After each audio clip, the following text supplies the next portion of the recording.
In today's video, we're working on this beautiful Corvette Stingray. Now, what we're doing to it is a little different. The rear section was repainted, but the entire vehicle was ceramic coated by someone else. Now, the owner came to us because he can't get to the original person who ceramic coated it, and he doesn't know what ceramic coating is on it. Now, at this point, what do? Are we going to try to track down the original person who coated it and find out exactly what ceramic coating it was? No, we don't need to do that. What we're going to do is our process. Make sure that it's properly polished, prepped, and coated, and then just maintain the rest of it.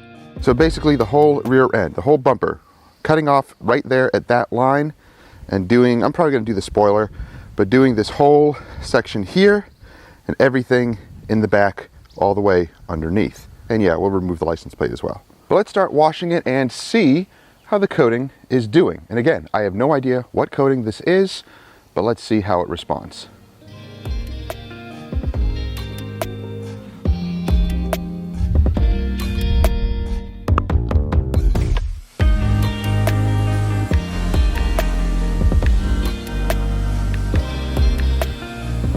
Okay, well, whatever's on here, it's performing really well. All right, that's a good sign. So the rest of the vehicle is beating like crazy, and of course, when you get to the bumper, not much action going on here. So this is a good sign. It means the actual coating that whoever applied it is performing really, really well. And for shampoo, I still have some Jay Leno's ceramic wash, so we're going to use this.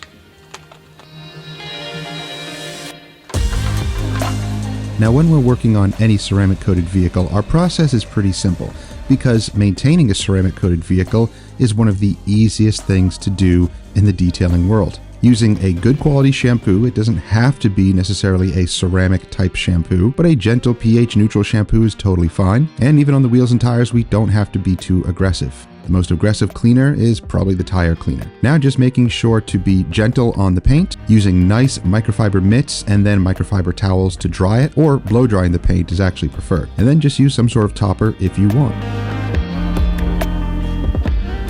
So she is now washed, good to go. We're going to pull it in and then dry it, top it, and then start on the rear bumper. However, whoever coated this before, excellent job. Really well done. Look at the wheels. The wheels are protected, they're beading, they cleaned up easily. The paint is beading extremely well, cleans up easily. Yeah, really, really well done, whoever coated this.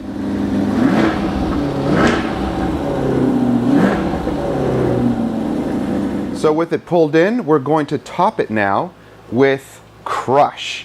What is this stuff? Check out the link down below. It is an SiO2 infused, kind of an all-in-one product. It can be used as a rinseless, a waterless, a spray sealant, a glass cleaner, all of that. It is really, really cool stuff. So you can use it to top ceramic coatings. And we're also using some new towels from Fiber Factory. These are really nice, twisted loop, little handheld drying towels. More, please. Good stuff.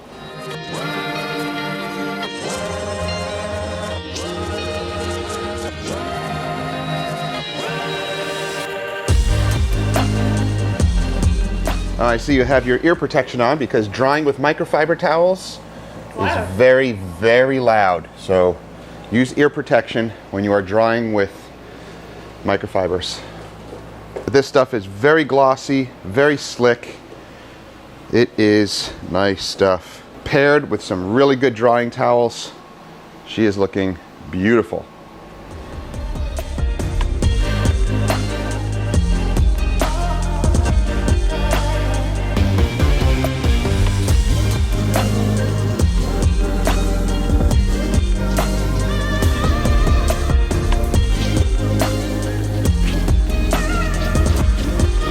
So I'm in the midst of polishing back here, and we do have some areas that I just can't let go. That's really ugly. We got some pigtails going on here, so I'm going to cut these a little heavier and then finish them out. But that's just what happens when you bring it to body shops. And I don't know. I think, yeah, it was the whole bumper because we can see color matching difference as well. So they did do the whole bumper. I thought it was just the lower part, but they did do the whole bumper. I don't know if they did this or not. I don't think so. They may have just taken it off, but let's correct this.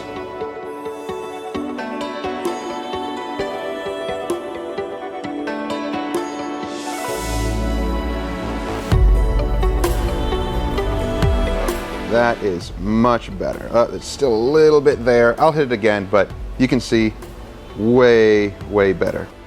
Now, as you see me polishing here, you may think to yourself, now what happens if you bump up to the adjacent panels that are already ceramic coated?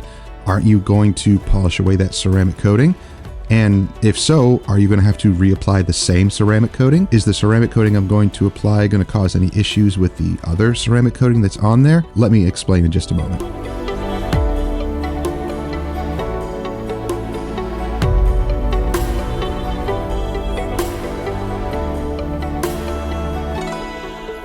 All right, that's pretty much the last of it. Now we can start to coat. Now what happens if we get some coating on the adjacent panels? It's okay, it doesn't mess with anything. It's not gonna ruin anything, it's okay. You don't have to tape everything off and plastic it off and make sure not to get any coating on the adjacent panels. It doesn't matter. All the other panels, the coating is performing excellent. So just putting a little bit of extra on the edges there is not going to damage, it's not going to ruin anything, it's not going to change anything. It's absolutely fine. Don't overthink it, don't worry about it. Doing these types of recoating jobs is very simple, it's very easy.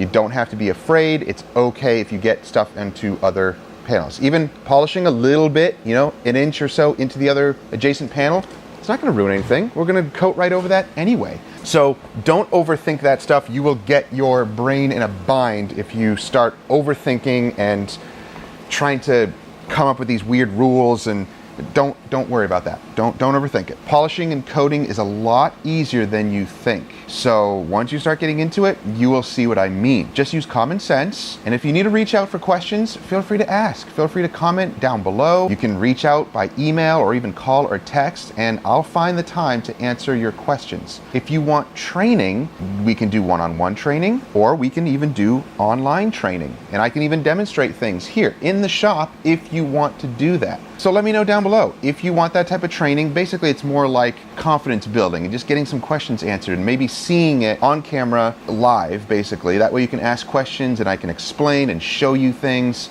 That way it kind of eases your mind and you can understand these things better. It gives you confidence to work on your customers' vehicles and not have to worry about ruining anything, because polishing and coatings, it's actually very, very, very low liability. Even if you get a bunch of high spots, you can always just repolish it off without compromising the clear coat.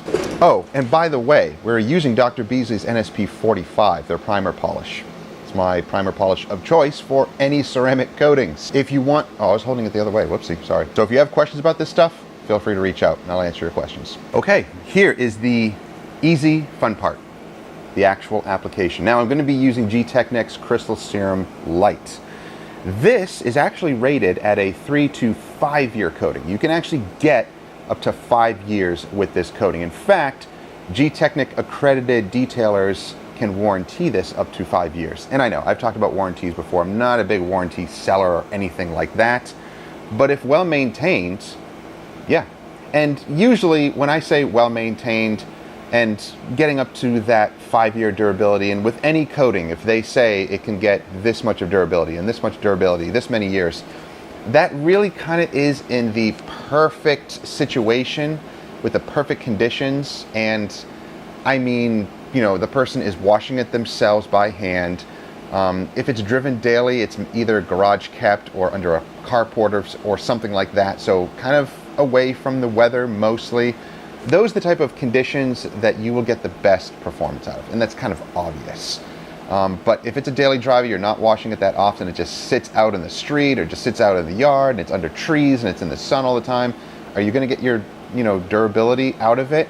Probably not, because that's not the best care for your vehicle anyway. So you got to understand that. So when people talk about durability of coatings, it's all about how the vehicle is maintained, how much is driven, does it stay outdoors? I mean, you got to ask all those questions to really understand if the coating is going to last that long or not.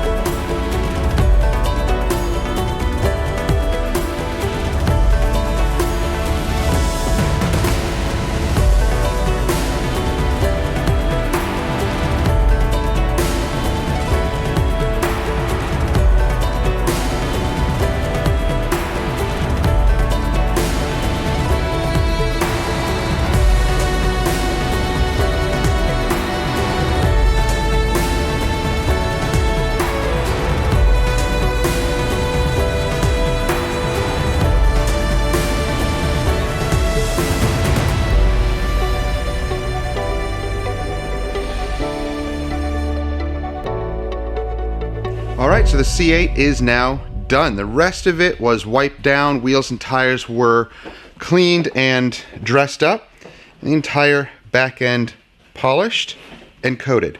Few little areas down here, there were a few little spots up here, just a little bit of pigtailing from some wet sanding that they did, but we cut that out, polished everything, coated it, looking beautiful. So this one was a pretty simple job, pretty easy to do, but it is something that you also just have to be diligent about. Making sure that the coating is doing well, making sure to overlap into the section to make sure that all of the coating is properly applied and wiped off as well. And we're looking great.